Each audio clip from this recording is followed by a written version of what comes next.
Rock and roll Chicago, rock and roll Chicago, my hometown. Well, I was born in the city, gonna rock the city, Chicago. Chicago rock and rollers are the best year around. Hey, this is Paul Martin And Ray the Roadie. for the Rock and Roll Chicago podcast. What's up? What's on tap today, Ray? Wow, we are going way back with this one. Way back. Almost, Hey. yeah, almost further back than some other bands that we know of that have been around for a long time.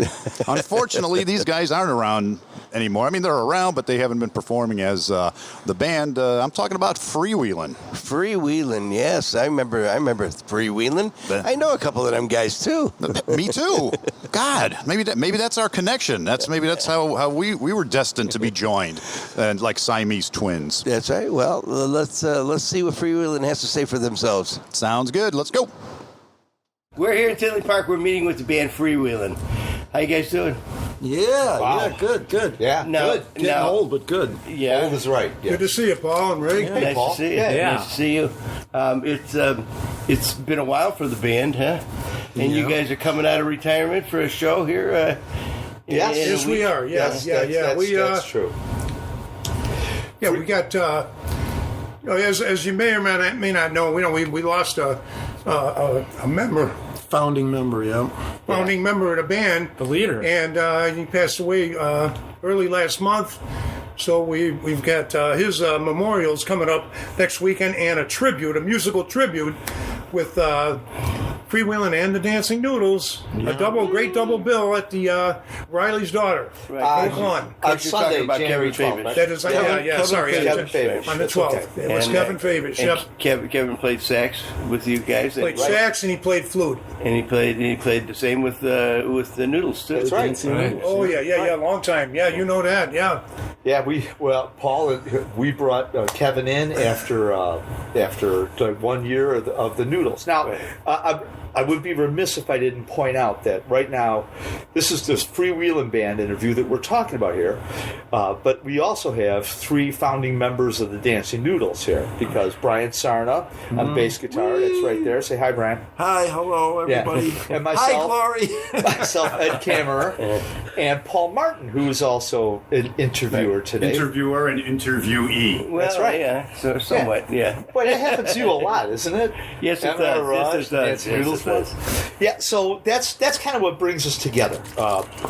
Plus, the Freewheelin band was a great moment in many of our lives. We started a band back in 1973 when I was asked to go out and see this band and tell their manager what I thought of them, and it was an ambush. They had a keyboard sitting there, and they're like, "Oh, the keyboard player didn't show up. Can you play?" And so I started playing with them guys, and we decided it was a pretty nice fit. And Freewheelin started out as myself and Jonas Chipkauskas on bass, Eddie Natus on drums, Chucky Newberger, who's sitting to my left. Say hi, Chuck. How we doing, gang? Yes, here we are. And Kevin Favich. That was the very start. Yes, yeah. Okay, Yes. I didn't realize that myself. Well, let me just interject here. In 1971, at shop class. Yes, I was just going to touch on that, Brian. Yes. 1971 in shop class in St. Rita. St. Rita. Father Joe. Oh, man, was he great. Met a drummer named Eddie Natus. And he had put a little garage band together, and he wanted me to come along. And I went there, and it was like really bad. So And then he called me. I said, Eddie, I got a guy for you. And I introduced Chuck Newberger to Ed Natus, and then the rest of Lakewood. Yeah, okay. and that's how that came about. And Really. that band was what? Freedom Rock? That or band was Cal Freedom San Rock Canal, or- Association, and that was a weird lineup there. It was 2 guitars. Kevin was not in the picture. But that band there eventually sort of disintegrated. Brian took a little break. Yeah. The other guitar player quit. And we were just kind of in limbo, not for very long. And Ed Natus got home. He says, I got a bass player, man. I says, would you consider coming back and let's do this? I said, well, okay, let's try it. So we did. and that's how Jonas got in the picture. And the whole time, I got to tell you, I think this is important. The whole time, I'm riding to school with Kevin, sitting on a bus right next to him. Yeah. And you guys went to Leo, right? Yeah, well, right. Leo But, see, High School. Went to Leo. but I knew he played sax because he played in the school band. So, we're rehearsing with this band, and I'm the wheels are turning, and smoke's coming out of my ears. I says, I said to Kevin one day, hey, you still practicing sax? Oh yeah, I practice a little bit. Yeah. I go, oh man, that's good. He goes, yeah, I like practicing my flute too. And I was right there. I was like, what? Wait a minute. Wait, back up. What? Yeah. He goes, yeah, I play flute too. Now I'm like, whoa, yeah. Paul, I'm like, Jethro Tull. hold on. So now, Nice and sad. yeah, this is where immediately I was like, I got a song we got to work on immediately. Yeah, Nights in White Satin, Color My World. Color My World, and all the next thing you know, we started in with Jethro Tull with Locomotive Breath, Cross-Eyed Mary.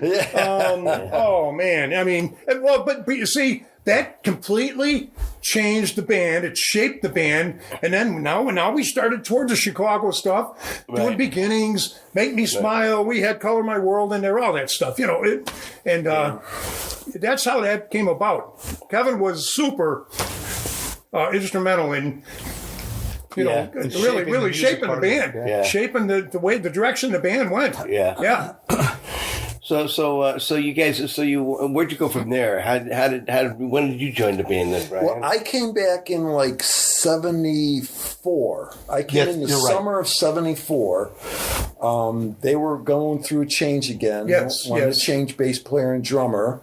And me and Chuck have always been, still in touch and stuff. And I basically tried out. I tried out at the shop on 55th At the store. Street, at the store. Yeah, I talked him into starting up again. Yeah. I'm like, Brian, come on, man. You got to get back on the bass. When Chuck says the store, what we did is we actually rented a storefront as a rehearsal place. And, it was in Chicago, just east of Kedzie, right off 55th Street. Oh, okay. And so it's glass around the front. We rented this. And we're storing our equipment in there. One day we went, wait a minute, somebody could break this glass and steal our stuff. So I don't know where we came up with the chain link fence, but we actually put chain link fencing around the window. Right. So nobody could, hopefully nobody ever tried to, break in and steal our stuff. But yeah, so at that time, starting back with the Ed and Jonas days, and into the Brian and Johnny Eichhorn days, when Johnny Eichhorn was the drummer, we would literally we'd play on a Friday night, we'd play on a Saturday night. On Sunday, we'd all meet back at the store to unload the rental truck, or Saturday night, load our stuff back in. On Monday, we'd show up back at the store, set up and rehearse Monday, Tuesday, Wednesday, Thursday, break down and go play Friday night and Saturday night. Wow. Yeah. There's a lot of rehearsing back there. That was what it was all about. Yeah. I mean, there's times where, I was hot tar roofing at the time. I was out of school, and it was really cold, and I decided that I didn't want to go to work, so I went to the store with blankets, and we had a little couch, and I'd sleep on there. But that's what we were supposed to be working. Yeah. That's what we did. Where were you guys playing though when you first did this? Was it just local? Yeah, high school as well. Yeah, I distinctly remember St. Rita for one. Wow. They had the big gym with the stage. Right. The stage that was made out of folding tables. So that was there was nothing OSHA approved about that. But so that's what we did. Stages, we worked real hard. Yeah, in we our were getting craft real serious at those in those days. So then we made the change with Brian joining the band and Johnny Eichhorn. Johnny Eichhorn, yeah. And we kept up the same schedule. We would work in and play it. And then finally it got to the point that it made sense that we should all quit our day jobs and move down to Champaign. That was my next question. Is when did you make the transition to Champaign? 1974. Yeah, 74. Yeah. I want to say it was sometime in the summer. That'd have been right after Yeah. you jumped on board, Brian. Yeah. Well, And, I think it's summer of 75. that might be, yeah, it's I think 75. it's 75 because we were doing Really? some stuff around here Yeah. still, and we were going yeah. to Champaign a lot. Okay, so Tom Seymour really is in the picture at this point. Yeah, he's Right. in this Very picture. important. Tom Seymour was a guy that I went to high school with who was always a hustler. He just was a hustler. And he went to college at Lewis University and started booking the entertainment at Lewis.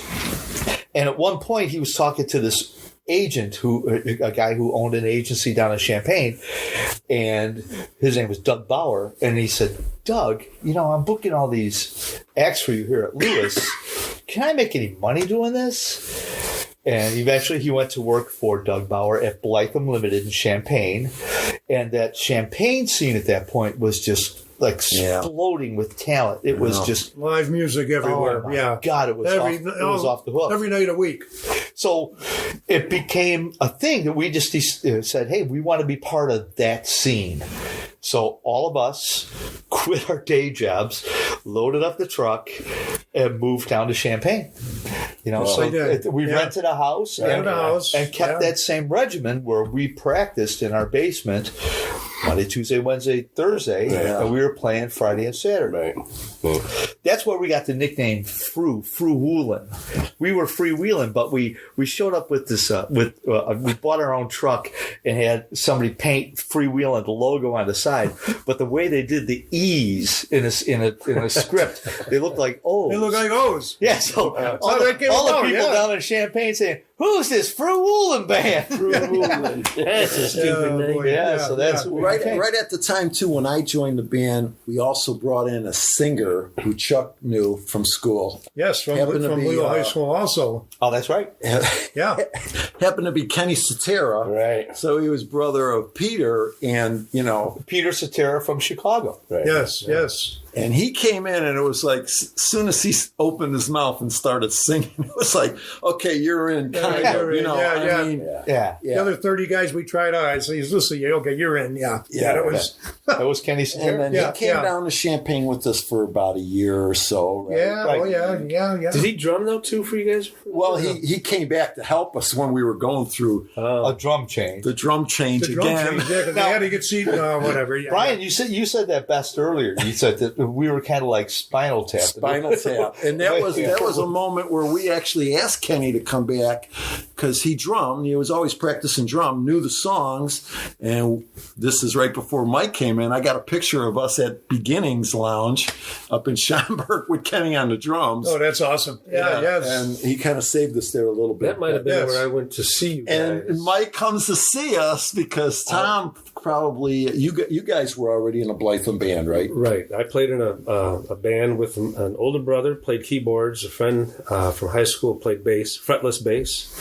And a friend of my brother's who played guitar. And we had a couple of different booking agencies. One was in Peoria, and we used Blytham also. So Tom Seymour would book Jaspers. Jasper, We do the high school stuff. Where was the band from? Where the band from? Champaign? North side, North side, Chicago. okay. We're all like suburbanites. Oh, okay. Mount Prospect, Arlington Heights. Oh, okay. The man speaking right now was Mike Clare. Mike Clare, say hello. Hello. He's been talking. I was. Yeah, I know. I tried to get it in earlier, but yeah. But Mike became the final piece of the puzzle. Well, kind of the final piece of the puzzle, the rhythm section of Freewheelin. Mike joined because he had a van. All right, so He's allowed to join yeah. because he had a band. Yeah, I we don't know were how all- many drummers they tried out, but it's kind of funny because I had, with the band that I was playing in, my older brother, who was the main dude, the keyboard player, lead singer, just decided to take off, and he drove to California, left his wife. And there were some personal that's issues there, yeah. And so I was still working. I was a striper and a seal coater. And I had gotten a call from Seymour, and he said, would you be interested in trying out? And I said, never heard of the band. Can I go see him? I saw him at, I think, like Bolingbrook High School. I saw you guys at Beginnings. Beginnings, yeah. And I was like, that's cool. I like that. And so I think I went, I had to drive down to audition. Yeah, I think you drove to Champaign. Yes. Yeah. I don't know. And I probably went back and got the call. And drums in the back seat and drums in the band with the dog. With the dog. Yeah, they didn't coolest dog in the world. They didn't know anything about my dog. I had a Whippet Greyhound. And he had a conversion van. Yeah, and they had just. We were all like, "Whoa, you guys had just like look at this." Oh boy, would it be nice to ride in this? You guys had just like gotten nailed by something on the highway, right? Yeah, with your station wagon. Yeah, the so you're station kind of out of a vehicle. So that's why I always think that maybe, he's got a van. He's not that good, but he's got a van. Still got that van? It was awesome. No, you guys heard him. No, Awesome. I tell you.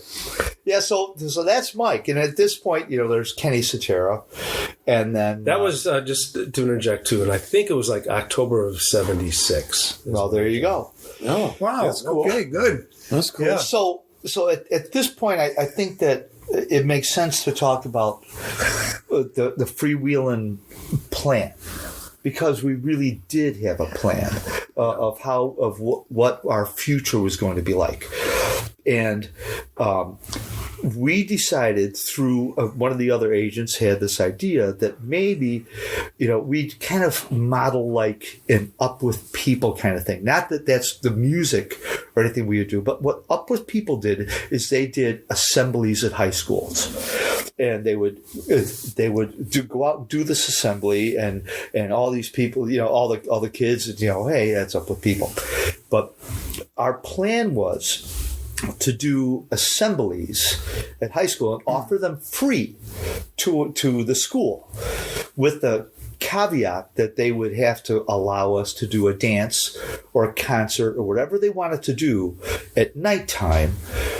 And we would supply the tickets, but they'd have to have a sponsoring organization like Student Council that would hype the thing, that would take the tickets, they'd sell them. And at that point, this is like 76.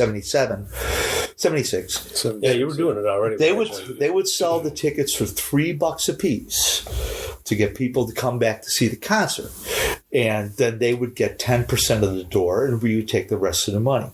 So that was a way for us to kind of break out of the bar mold and get to the point that we're playing a lot. We're playing concerts. We're playing stuff in front of a lot of people. Young people buy records. So that was the ultimate plan. The ultimate plan was to take it national, so that we would do this thing on a national basis, play all over the country, get the Freewheelin name and the logo and the brand out in front of as many people as we could, so that a couple years down the road, when Freewheelin has the record deal and the national distribution, said Susie, who saw us when she was a junior at high school, is pushing the cart with the two kids in it down through Walmart, goes to the record section. Those weren't your kids, right?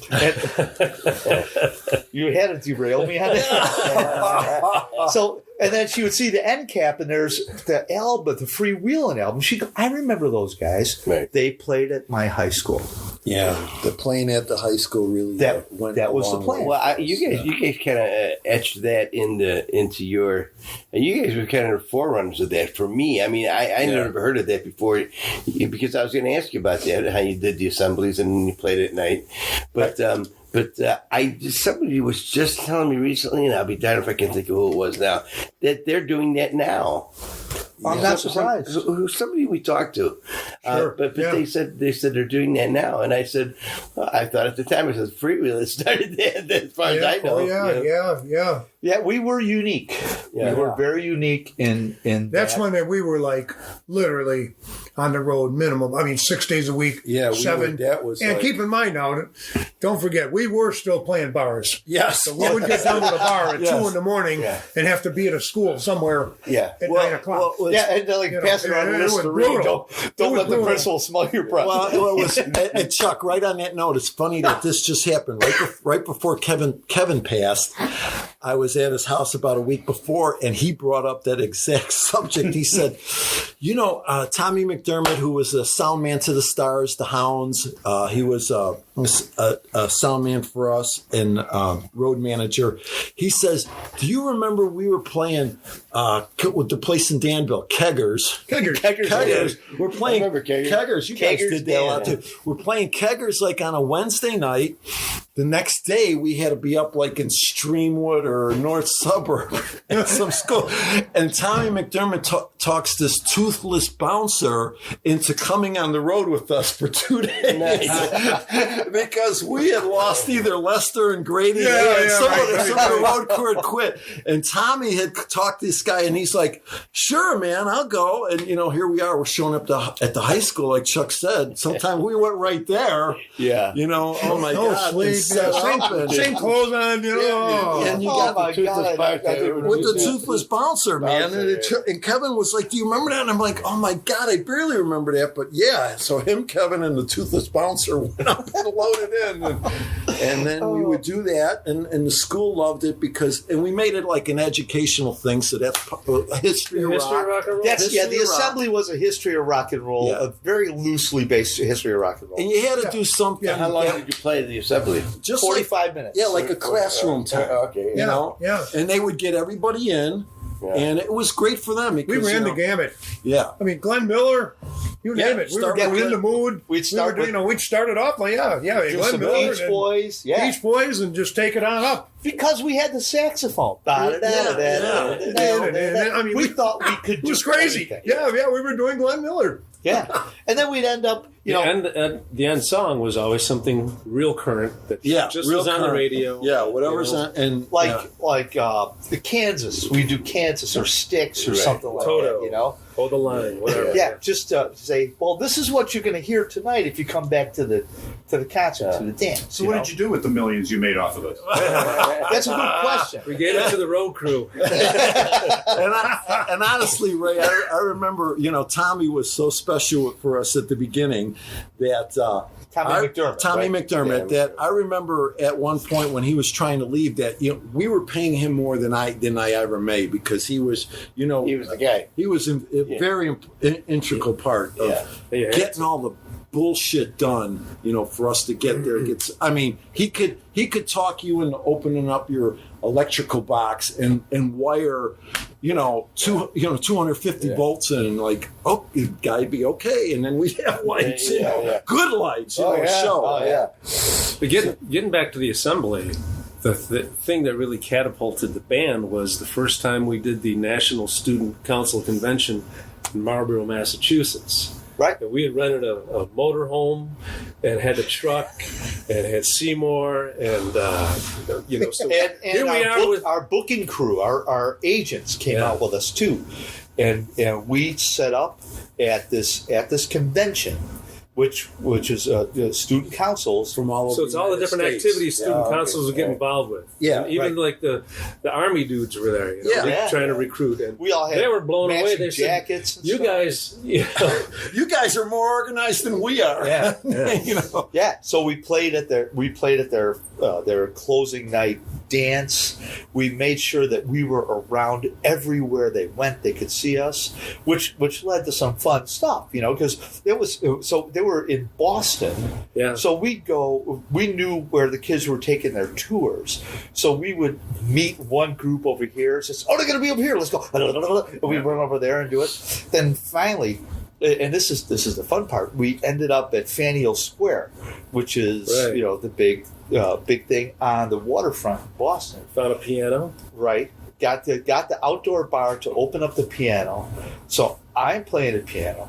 We're drinking pina coladas, getting Singing. loaded, singing. The kids are coming by like, "Oh my God, that's a Freewheelin band." News camera showed up. Oh, that's right. That's right. News camera showed up. We watched ourselves on TV that night. Yeah. So it was in many ways it was right place, right time. And that's what took us. We ended up traveling the country twice. 38 different states. Right. Played in 38 different states. Probably traveled through 42, 43. Yeah. But Now, how long did this assembly thing last? for us as far as how I'd long say did we do it? 76, 77 for sure, 78. Maybe by 79 it was done when we were back in Downers. Well, we were still doing the assembly then, but it kind of faded out maybe into the 80s. Yeah, 80, 84. Probably solid 4 years. But at that point, we were able to keep moving our musical agenda on, and we had written and recorded our first single. With at that point, our lead singer Kenny Satara left the band. We brought in another guy. His name was Ron Zielinski, who goes back Ron Austin, and he was our singer, and that was good. We were traveling with Ron, so and writing songs with him and stuff. So our first single was "Reality" that I wrote, and another song called Out in the Clear. Out in the Clear. And I'm telling you, I have that single is on my father-in-law's jukebox, and Out in the Clear stands up today. Now, Out in the Clear was written by the new guitar player. Chuck finally had enough. Chuck, and it was time. In all honesty, Chuck, we worked our ass off, right? Chuck met this wonderful woman, fell in love, and decided he wanted to start a family, and knew that a rock and roll lifestyle wasn't going to make it for starting. And by the way, I think it's Mary Jo's birthday today. It was his wife was Mary Jo, Mary Jo Harum, and today's her birthday. Yep, She's left us now. Yeah. How many years? Oh man, 12 years. 12. Wow. Yeah, boy. Yeah. Mary Jo, if I could digress for a second, Mary Jo is just the sweetest woman on the face of the planet, and Chuck married way above his station. And they had two wonderful kids. And she's missed even to this day. Oh, yeah. So Dave Curry came in to replace Chuck. Right, that's what I was going to say. When did Dave Curry come in then? Probably like 77-ish. My last show was New Year's Eve, 1976. That's what I know. Wow. So yeah. 77. But that was like, I literally ended 1976, leaving the band, moving back to Chicago. Did we have the white tuxedos for that show? Oh, I think we did. But at that point, we were rocking it up. It was like, just go to Jack and I T-shirts. I mean, it was like crazy. You guys too, Paul. We did a lot of prom season. Was it was huge. High school dances were big money. And, oh yeah. That's why I wanted to propose to M&R Rush and to Marty that we do some shows in the summer as M&R Rush and Freewheelin, and call it "Who Played at Your Prom?" Tour. There you go. Because if it wasn't M&R Rush, it was Freewheelin. Oh man! That's right. Wow. Yes. Yeah, it was. We'd be on the road, but we'd have to come back for prom season. From April through May, we were playing at the Hilton or at the Palmer House or the Drake all the time. So now you mentioned Downers Grove. You guys had left the Champaign. We had left Champaign at Tom Seymour decided to start his own booking agency. Okay. He got a place in Oak Park called it was called Elite Entertainment. Right. So because he was moving up here, we had to move too. Oh, I see. And we found a house in Downers Grove. Yep. And trying to write songs and trying to, and travel and do still do the same thing. And Dave was definitely a force at that time. Dave Curry, singer-songwriter extraordinaire. Oh, yeah. And if I can interject right here in the middle, that next Sunday, January 12th, when we're doing the celebration of Kevin Fabish's musical life, of which he was a huge part of Freewheelin, a huge part of the Dancing Noodles. Dave Curry, who currently lives in Florida and works as a musician, will be flying in to be part of that. That's cool. Part of that show, yes. Good. And also the singer I mentioned earlier. Yeah, Ron will be there. Ron's coming also. Yep. But Ron's an interesting thing where he was telling me earlier this week that he's now a sax player. He actually, after he left Freewheelin, he spent a lot of time taking sax lessons and going to a college in DuPage and learning to play sax there, mainly because he was inspired by Kevin. Wow. Yeah. So, right. And Ron will be out there. He's going to sing a song with us. He's going to play sax with us too. Dave Curry's coming out, flying up from Florida. He's going to be part of that whole Ron was in on our Red Lion Reunion 50th. Yeah, All right, okay. Okay, Yeah. and Ron was a big part of that show. I mean, he came in and did all the Kevin. He's got a fabulous voice, and then he played sax on all the Bruce stuff, and we did we did some Edgar Winter, and he's top shelf. Yeah. So let's slide back to where we were. We were at Downers Grove. Yeah. So well, then how long did the band actually last? I think what was 82. 82, 82, 83. Yeah. When So things, 74 to 83. Like the Beatles, 9 years, right? Or 10 years. yeah, so we're living in Downers Grove and working and doing that and playing clubs around there and still playing the assemblies. And actually we moved into Downers Grove in 1979. We were actually really- 78 because we had been working on a recording the Freewheelin album, and we started when we were in Champaign. Started recording at Pyramid Audio, Rob Vuklich's place, Right. and we ended up finishing the album at Tanglewood Studios. That was Larry Millis. Larry Millis, who's a guitar player in Ides of March. And so we finished up the album. We sent it out to mastering, where we actually recorded half the album live at Chicago Fest in 1970. I want to say 79, but I think it's 78, maybe 79. Yeah, because it played a couple of years. Yeah, we played every Chicago Fest there was at Navy Pier, and for the last year we played like twice or three times or something because we were living back in town, and we were so tight with the guys who actually booked it. They would call Tom Seymour and say, "Hey, so and so's not showing up tomorrow. You guys want to play?" And we did the thing with Tom Bishop there. Right? Yeah. Tom Bishop was a singer-songwriter, Right. and he produced our record. Oh, okay. And we did Telephone. That song we did, Telephone, was written by him.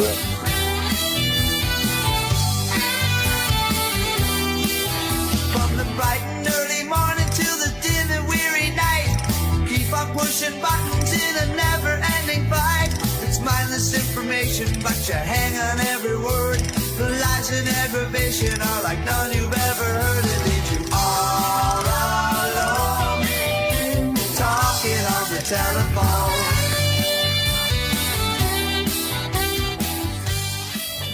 So we did a show with him doing all his music. Yeah. We did a lot of shows with him. Yeah. He was really inspirational. Also, I gotta just interject this. They came across. They re-recorded some of Tom Bishop's material. What's the name of the record? Oh, a little bit of physics and a lot of luck or something like that. Yeah. And brought that back, and we were lucky enough to record a couple of the songs on it Up in Lake Geneva. in Lake Geneva. And, just speaking of Kevin and playing flute, I mean, it holds up today. What's the Beatles song? I can't think of it. I'm Only Sleeping. I'm Only Sleeping. Tom Bishop does a phenomenal version of I'm Only Sleeping. And it's funny. It's angry Tom at the end. You can feel it. But instead of the background vocals, he said, "Hey, Kevin, maybe you could play the flute part on this." And that and the flute solo that Kevin does, I'm telling you, it makes your hair stand. I'm telling you, it holds up today. It's like 40 years ago we did that, and the quality of that, because when they pulled these tapes out, Jeff Wallach, who was helping them out, another sound man to the stars, he was saying that these tapes were literally disintegrating because they were 40 years old as they were redoing them. So thank God they did that because it might have been lost. But a little bit of physics and a lot of luck. yeah, there it is. There it is, Ray. Thank you. All right. Yeah, I'm only sleeping. I'm telling you, I'm only sleeping, and he's got a couple on there that stand up really good. What's the one that was, the woman in a yellow dress or something? Oh, yeah. black eyed. So there you go. Find that one for the to play a little of that. Interject maybe right now. Some guy sitting in a barroom, talking trash and drinking beer. The bartender finally asked him, "What are you doing here?" Then he said, "I've tried so far with no success.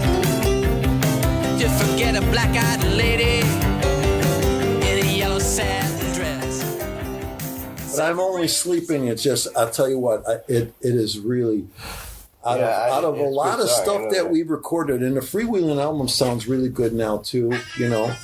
But there's that's the song right there. But That I'm Only crazy Sleeping black-eyed is lady. really Black-eyed lady with the yellow dress or something. And the yellow dress. Yeah. Oop, and the yellow satin. Yellow satin dress. Yeah, Tom's he was a great inspiration, man. And a great songwriter, and just a great fun. The one that he would not, I don't think he wanted to record again or play again, was The Future Has Just Happened and the Worst Is Yet to Come. Oh, that's right. Remember that? Yeah, he was That was an awesome song. Man. He was definitely. Sounds heavy. Yeah, that's why you don't want to play it again. You know? Yeah, so Freewheelin Band is we've kind of followed the timeline, quite a bit here. I was saying 79 because we actually left for a West Coast tour on I want to say January 7th, January 6th, something like that. Yeah, that's right. In 1979. If you remember the blizzard of 1979, we were all marshaled at our offices in Oak Park. Yeah. And we all met there and like, okay, guys, we're getting ready. This is it. We're ready to go.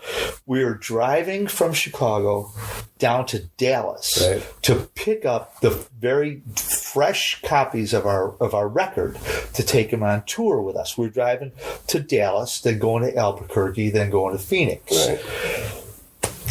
The radio, the television, everybody said, the roads are horrible. If you don't have to be on the roads, don't get on the road. I'm telling you, they were shutting down I-55 behind us. They were shutting the ramps down and everything. So here, now think about this. We got our road crew and in the truck with a sleeper. And then us in the van, and we tandemed out and hitting the road. We're 25, 26, and bulletproof. You can't, nothing is stopping us. We're fucking getting down there and getting our record, and nobody better get in the way. Now, I'll tell you a quick story that Mike Greg Potter this thing, and it doesn't get on. But we're getting close to like Morris or something like that. Yeah. We got the CB on. We're all CBing back and forth, and all of a sudden, hey, anybody can help me! Help me! My God, I'm in a snowdrift. And I might have been driving or riding shotgun, but I said, "Where are you? What's your mile marker?" And the guy comes back. I'm at mile marker so and so, and we were like almost right there. Says, "Hold on, we're right there." And as we pull up, here's a van that's blown off the road and into a snowdrift. So here we are. Like I said, we're 25 and we're bulletproof. So we all jump out, go over to the van. It's a guy with his wife and his baby, and the baby is sick. And he's driving to Houston because he's got a job, and he's got a couch tied to the top of the van. yeah, that's right. Okay, and you're on I-55. This storm is coming in from the west, so it's a wind from the west, 30 miles an hour. We were following the markers. That's all you could see. That's were the all. mile We couldn't see the road. Yeah. You could just see the snow and the mile markers, and just like, okay, let's go. So we tucked this guy in between our van and our truck. Says, okay, stick with us. So we manage our way down to Bloomington. Get off from Bloomington. Go to the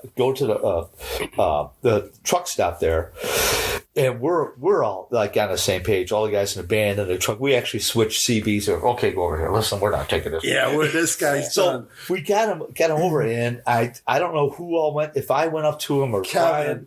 This is where Kevin leader Kevin. Leader Kevin is also. And he goes over and he says, hey, buddy, listen, glad we were able to get you out, but this is as far as we go. And he says, I got to go to Houston. I've got a job waiting for me. Yeah, you can get there tomorrow morning. We're moving on, and we're not taking you with us. Yeah. So that was it. We gassed up, coffeed up, and got back on the road, and within 18 hours or so, we end up in Dallas, and we're getting boxes of our record from the place, and then on to Albuquerque and started that tour. And those people met you in Albuquerque and saw the show that No. No. I just thought there was a happy ending for these people. No, we don't know Hopefully they about got that. to Houston. We left them at Bloomington. So. So the band ended in '82. Eddie, I know you started another band, right? You started Eddie and the Hot Rods. Well, yeah, that's. And that was Well, the start here's of the Noodles, then, right? right, and in a nutshell, That's a story in itself. Freewheelin fizzled out. I'm printing T-shirts with a friend of mine. One of the guys that I'm printing T-shirts with said, "Hey, Teenage Radiation's looking for a keyboard player." I called Roman. Right. I got the job with Steve Dahl's Teenage Radiation, which is the best gig in the city. Yeah. But he was only playing, 4 times a year, and I was used to playing 320 days a year with these guys. So we started a little side thing. Was Eddie and the Hot Rocks with Brian and Chuck and my brother Matt on the drums. Right. And then And Kevin. and was Kevin in it too? No, Kevin most definitely was in the original Hot Rocks, yes. I thought he was Yeah. living. He was living in California at that time. Yeah, because he We left played it basically- Freewheelin. Yeah, We continued Are you playing. sure about this? yeah, We continued playing. Kevin left the band. yeah. Kevin left the band and moved to quit California. Freewheelin right before the end. Yeah, I got a promo picture. of it, And we too. didn't. He was He working- never came on board with the Eddie and the. Not as a full time. He might have been in I'm for mistaken about that. Okay. might have been in for a holiday yeah, and played something with us. Played. But no, it was Eddie and the Hot Rocks. And we did a lot of the noodle. We were doing a lot of the noodle stuff, Yeah, 60 stuff, and The premise was at that point, I just wanted to play songs that we didn't have to practice. kind of like the noodles. Yeah, so that, And, it was a little short lived. but it was fun. But one of the gigs, I think we were playing Brewbakers over on Western Avenue, and the Roman Sawcheck was there. Right. Okay, so Roman was like at this point is Steve Dahl's producer, And I was all playing that. with Roman. and you're he was- playing with yeah, he Roman, was out to see and Eddie. I distinctly remember we came off after the first set, and I had never met him. Eddie introduced me to him, and he goes, "Jesus Christ, what a concept this is! this old stuff you guys are doing." He says, "What a concept!" And well, yeah, that's what we figured. It's all stuff that'll go over. Right. People just rush the dance floor. Right. And Because we were playing Motown. Yeah. That was Yeah, what we it were was. playing a lot. But I had a day gig. I was working weekends, and I could not stay doing what I was doing with these guys. So, It escalated. Yeah. that was. And then I think I'm fair to say that was pretty much the birth of the Noodles. right, Right. Yeah. Birth of the Dancing Noodles was right there. So what can we expect Sunday when we see you at Riley's Daughter? and by 2:00 the show starts, right? Yeah. Yeah, well, the thing Give or take. begins around 2, but I think we're going to just socialize for a while and maybe open mic, talk about Kevin and stuff. And then the Dancing Noodles is going to play. Okay. And then a little after that, Freewheelin's going to play, and we're going to come out and play some songs that we did play, cover songs in the Noodles. A song that we should have played in a little Doobie Brothers sing. And then we're going to play 4 songs from the Freewheelin album. Oh, okay. 2 of which haven't been played in front of people in 37 years. Wow. And then we're graciously going to be joined by Kevin Klein and Greg Helton, the Brass Holes, Right. are going to play some songs with us, and we're just going to rock out. It's been just great rehearsing with these guys Yeah. again. Mike and Chuck are just And Glenn Aspheric is playing with Glenn's. Yeah. Yeah, Glenn's been learning Glenn the from the Kevin Rob licks, Burgundies. on from the record, and Glenn? And you have John. Johnny Perovich. Perovich is Johnny in the Perovich house. is sitting over here. Oh, wait. We're What was at- your other name, John? Johnny Perovich is interesting. Johnny, I'd like you to speak up on this because you and Matt, my brother Matt, who's the drummer in Eddie and the Hot Rocks and also Chicago 6, you guys are best buds forever, and we're big Freewheelin fans when you were in Yes. high school. And my first Freewheelin show was at Bogan High School in 1974, and I think it was Chuck Brian. And Bogan was Yeah. was awesome. And then I witnessed all the incarnations that you just talked about. Of, all the way through Kenny Cetera, CB, the big show at St. Rita. I remember one year was with CB and Kenny Cetera, and I just remember, Chuck, you were playing. You had a talk box, and you were doing Peter Frampton thing. John. A lot of Frampton, a lot of Peter Frampton back then, and Joe Walsh, and John. But Johnny Jim was Perovich, packed. I mean, it was like wall to wall people, a sea of heads. yeah, it was amazing.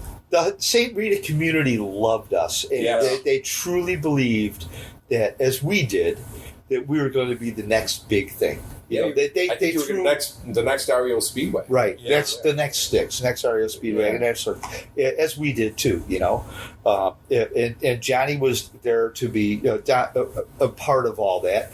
And that's why it's a natural thing for Johnny, such a great guitar player. Johnny's a force in nature here. Johnny is a great guitar player. And played with my brother Matt in a band called The Myth. Well, actually, we were first called Crystal Myth. Wait a minute now. Hold it. That won't fly these days. Yeah, well, when we started doing the high schools with Elite Entertainment with Tommy Seymour, that was not a name that you wanted to do high schools with. So, and at that time, it was the late 70s, early 80s. You had The Kind, the Cars, everything. So it was like it became The Myth. Right. The Myth, so, with Jim Miller on guitar. And every now and then they get together and they do it again. This was a good band. Yeah, and it was every weekend, the same kind of deal that those high school gigs were paying great money at that. Sure. And paying more than bands get today. Really. Really. So John's going to be playing guitar with us, and as it turns out, since Dave Curry's coming in and Chuck's playing, we're going to have like Leonard Skinner on stage. Really? Noodle Skinner. Yeah. It's going to be a guitar army, but it's going to be a lot of fun. So you got this gig next Sunday. Everybody knows about that. What's your other schedule? Where else are you guys playing? That remains to be seen. I think we'll be back in the basements. Last Saturday we rehearsed. Yeah, here. nothing pending. I mean, last Saturday we rehearsed here, and Ed said, this might be our last gig. And I looked at him and said, no. right.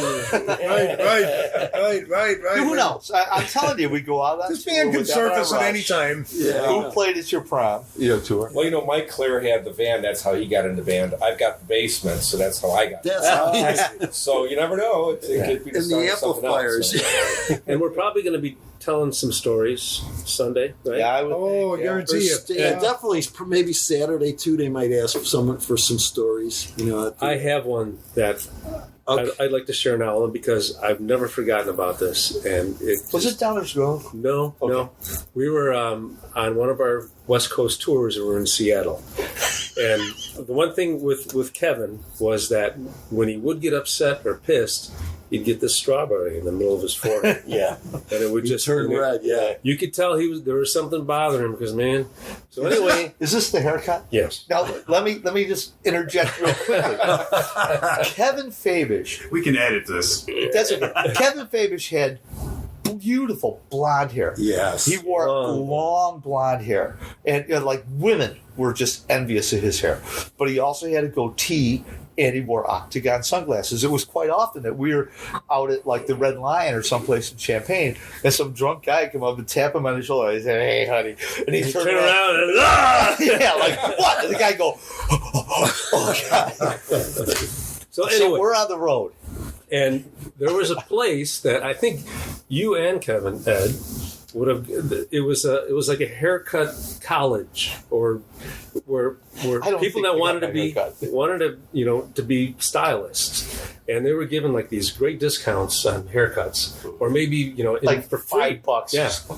So Kevin decided to go in, and I thought you did too. But so we were all outside, and again we were in Seattle. We were just having a good time, and waiting. I see Kevin come out, and he's got this freaking strawberry in his forehead. He says, "Look at me! I look like fucking Captain Kangaroo!" And he kicked a parking meter top of it and bent that thing. Yeah, he was powerful. He was so big, goofy looking bangs, Oh my God. I swear, I just told that story to Claire and Nick. Oh, God. Oh, I it's the other totally day. forgot about that. He was spinning around. He was so mad. when Kevin would get really, really mad, he truly became the Tasmanian devil. It was a, Yeah, definitely missed. Going to be missed, and but absolutely. you know, he was a driving force. In the freewheeling. yeah. Him and Chuck at the beginning for sure, man, and Yeah, oh yeah, for sure. Yeah. So this is a free musical celebration. There's no cover charges or anything. Anybody wants to just show up. It's kind of a voluntary thing. Right. Pass the hat kind of thing. There's not going to be anybody standing at the door, Right. No. Yeah, so if anybody's curious charging. about Yeah, it's a voluntary thing, yeah. I mean, Yeah, as far as donations, yeah. Yeah, thanks to and all that. Any proceeds is all going right to the GoFundMe page, for his family, for his kids, and that. So yeah, thanks to everybody with the GoFundMe page too. That's been a great help to the family. I mean, that was a driving force by Kevin's niece, Colleen Baggy, who actually was raised pretty much as his sister. Yeah, they lived in the same house. Right? Yeah. Colleen's great. yeah. And she, helped take care of him at the end, and after he passed away, took care of all of his all the legal stuff, and cross the T's, dotted the I's, and so here we are, remembering Kev. So is there a Freewheelin Facebook page or anything? Yeah, there is. Is there? Yeah, it's actually called Freewheelin Facebook. Freewheelin on Facebook. So you'll see that. Okay. Is there a website? No. Yeah. There's not a website, just Freewheelin on Facebook. So anybody wants to follow you, get some more information, just go to Facebook and look up Freewheelin. Freewheelin, one word, no G. That's how we always had to say it. One word, no G. So, Alrighty, guys. Thanks a lot for taking the time out to talk to us. Paul. Appreciate it. Thank you very much. thank you guys. Look forward to seeing you guys next weekend. All right, thank you. Sounds good. It'll be fun. Thanks. Well, that was some great stories with them guys. They went back a long time. I'm glad to see that they're all still working out there in different projects. Yeah, they are, and it's a shame Freewheelin's not together anymore. But you can actually see them, as I said, on the 12th of January at Riley's Daughter. They're putting the band back together, I guess, for a show. Yeah, that's right. Going to honor all of our friend Kevin Fabish, who just recently passed. Yeah, it's a shame about Kevin, but this is going to be for a good cause. That Freewheelin is getting back together. It's for Kevin's memorial, and it'll be like I said, June 12th at Riley's Daughter at 2 PM. So come on out and have some fun with them. Definitely, if you're free, then start wheeling over to Riley's Daughter. That's right. And thanks for listening. Just want to remind you, you can catch us every Monday night on Road to Rock Radio. That's the Illinois Rock and Roll Museum on Route 66 radio station. Check them out on Facebook or their website. Yeah, check them out and listen to them. Listen to them in your office or in your car or wherever you can get your Apple Watch. Sure. Really? Yeah, you can. Yeah. Got to have earbuds though. Okay. All right. Well, that's cool. So listen to Road to Rock Radio whenever you get a chance. We've got some great Illinois music there. All Illinois music. Alrighty then. That'll do it for this week. We'll be talking with you guys real soon. Thank you. Thanks for listening.